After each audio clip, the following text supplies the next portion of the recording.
हे बघा मित्रांनो, ह्या गाडीचा वाल ड्राय पडलेला आहे, पूर्णपणे लाल झालेला आहे.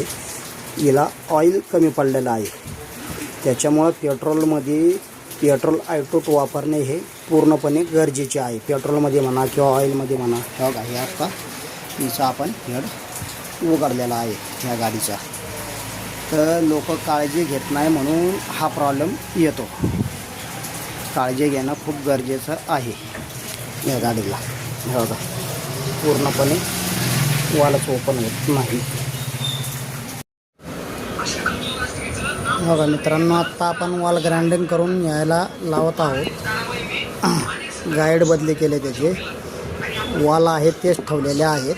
हे बघा, हे आत्ता हेडचं काम करून ह्या गाडीला आत्ता आपण फिटिंग करत आहोत. आता फिटिंग झालं की आपण गाडी चालू करणार आहोत. हे बघा मित्रांनो, ह्या गाडीचा ही MH12 XCN 4006 मॉडेल म्हणजे गाडी आहे. लेटेस्ट गाडी आहे, सिंगल प्लग आहे. तर ह्या गाडीचा वाल होगा जाम झालेला आहे ह्या गाडीचा, त्याच्यामुळे ही गाडी चालू होत नाही. हा जो वाल आहे, हा वाल आतमध्ये बसलेला आहे. तर जे लोक आहेत पेट्रोलवरती वापरत नाही, यूज करत नाही, त्याच्यामुळे हे प्रॉब्लेम येतात. बघा, कार्बन किती हा व्हाईट झालेला आहे. हेडमधला कार्बन पूर्णपणे व्हाईट झालेला आहे. तर लोक काय करतात, पेट्रोल आयटूट म्हणून मिळते, एक पाऊच मिळतं. ते पाऊच पेट्रोलमध्ये जर कंटिन्यू वापरलं तर ही गाडी असा प्रॉब्लेम येत नाही, वाल जाम होत नाही.